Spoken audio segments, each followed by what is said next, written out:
हो राजा धीमे धीमे उठली दरदिया बेदनिया बड़ी जोर भैली हो।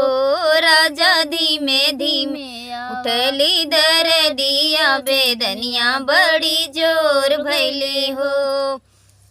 हो राजा अपन तुम आई के बोलावा बेदनिया बड़ी जोर भैली हो। राजा अपन तुम आई के बोलावा बेदनिया बड़ी जोर भैली हो। हो माई घरे चला अपने तू घरे चला हो। माई घरे चला अपने घरे चला हो। माई तोरी बहुहर वेदना बे आकुल तोहा के बोलावै लगी हो। माई तोरी बहुहर वेदना बे आकुल तोहा के बोलावै लगी हो। बेटा घरे जाऊँ अपने तू घरे जाऊँ हो। बेटा घरे जाया अपने तू घरे जाया हो। बेटा कब हूँ ना अम्मा कही बोलाई तो कैसे बोलावै लगी हो।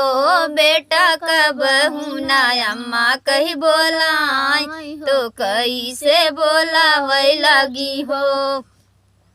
हो राजा घरे आया अपने तू घरे आवा हो। राजा घरे आवा अपने तू घरे आवा हो।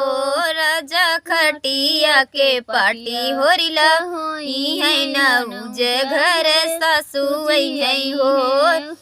हो राजा खटिया के पाटी होरिला होई है न उजे घर सासू है हो।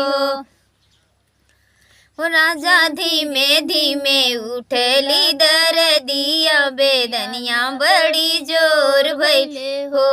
राजा धीमे धीमे उठली दरदिया बेदनिया बड़ी जोर भैले हो। हो राजा अपन तू भौजी के बोलाऊं बेदनिया बड़ी जोर भैले हो।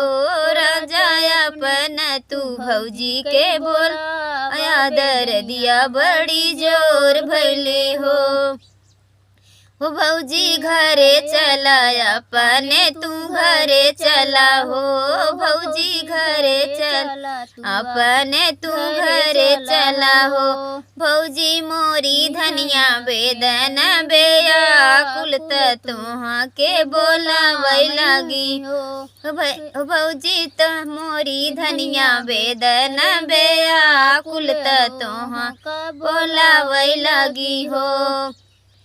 हो देवरा घरे जाऊँ अपने तू घरे जाऊँ हो। देवरा घरे जाऊँ अपने तू घरे जाऊँ हो। देवरा कब हूँ ना दीदी कही बोलाई तो कैसे बोलावै लगी हो। देवरा कब हूँ ना दीदी कही बोलाई तो कैसे बोलावै लगी हो। हो राजा घरे आवा अपने तू घरे आवा हो। राजा घरे आवा अपने तू घरे आवा हो। हो राजा खटिया के पाटी होरिला होई है न उज घर सासू हो। राजा टिया के पाटी होरिला होई है न उज घर जठनी है हो। हो राजा धीमे धीमे उठली दरदिया बेदनिया बड़ी जोर भैले हो। हो राजा धीमे धीमे उठली दरदिया बेदनिया बड़ी जोर भैले हो।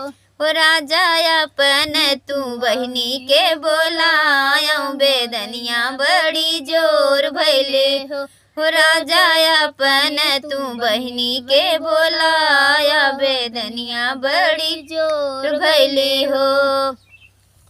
हो बहिनी घरे चलाऊं अपने तू घरे चला हो बहिनी घरे चला अपने तू घरे चला हो बहिनी तोहरी भौजी बेदना बेआकुल त तोह के बोलावै लगी हो बहिनी तोहरी भौजी बेदना बेआकुल त तुम बोलावै लगी हो भैया घरे जाऊं अपने तू घरे जा हो भौजी हमारा से मुहावा फुलाई तो कैसे के बोलै लगी हो भैया मोरी भौजी मुहावा फुलाई तो कैसे के बोलै लगी हो राजा घरे आवा अपने तू घरे आवा हो राजा घरे आवा अपने तू घरे आवा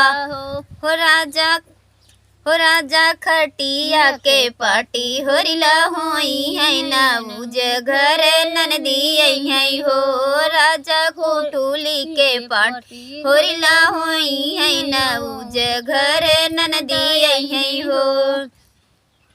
तो बहुत ही जोरदार सोहर आप सबके बीच।